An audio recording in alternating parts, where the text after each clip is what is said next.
UAE സംബന്ധിച്ചിടത്തോളം മഴയെന്നത് വർഷത്തിൽ ഒന്നോ രണ്ടോ തവണ മാത്രം എത്തുന്ന ഒരു അതിഥിയാണ്.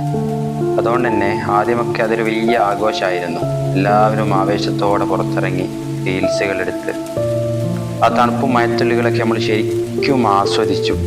പക്ഷെ പെട്ടെന്നാണ് കാലാവസ്ഥ മാറിയത്. മഴ കനത്തു. ഇടിമിന്നലും ശക്തമായ കാറ്റും നഗരത്തെ പൊതിഞ്ഞു.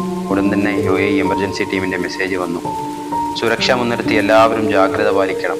അത്യാവശ്യത്തിനല്ലാതെ പുറത്തിറങ്ങരുത്. രാജ്യം മുഴുവൻ ഒരു അലർട്ട് മോഡിലേക്ക് മാറി. ഭരണകൂടം നിർദ്ദേശിച്ചതുപോലെ പലർക്കും വർക്ക് ഫ്രം ഹോം നൽകി.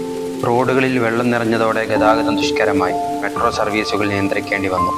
ചിലയിടങ്ങളിലെ അപകടങ്ങളും റിപ്പോർട്ട് ചെയ്യപ്പെട്ടു. പ്രകൃതിയുടെ ഈ ശക്തിക്ക് മുന്നിൽ നമ്മൾ അല്പം ആശങ്കപ്പെട്ട നിമിഷങ്ങൾ. നമ്മൾ എന്നും വായുവേഗത്തിൽ പാഞ്ഞുപോയിരുന്ന 6 വരിപ്പാതകൾ പെട്ടെന്നൊരു നിമിഷം നിശ്ചലമായി പോയി. കാണുന്നിടത്തെല്ലാം വെള്ളം മാത്രം. ആഡംബര വാഹനങ്ങൾ പലതും വെള്ളത്തിലും മറ്റും കുടുങ്ങിയതായി കണ്ടു. പ്രകൃതിക്ക് മുന്നിൽ മനുഷ്യനുണ്ടാക്കിയ വേഗതയൊന്നും ഒന്നുമല്ലെന്ന് ഓർപ്പിച്ച നിമിഷങ്ങൾ. പക്ഷേ അവിടെയാണ് ഈ നാടിൻ്റെ കരുത്ത് നമ്മൾ കണ്ടത്. മഴ തോരുന്നതിന് മുമ്പേ രക്ഷാപ്രവർത്തനങ്ങൾ തുടങ്ങിയിരുന്നു. പോലീസും മുനിസിപ്പാലിറ്റിയും സിവിൽ ഡിഫൻസും രാപ്പകലില്ലാതെ റോഡിലിറങ്ങി.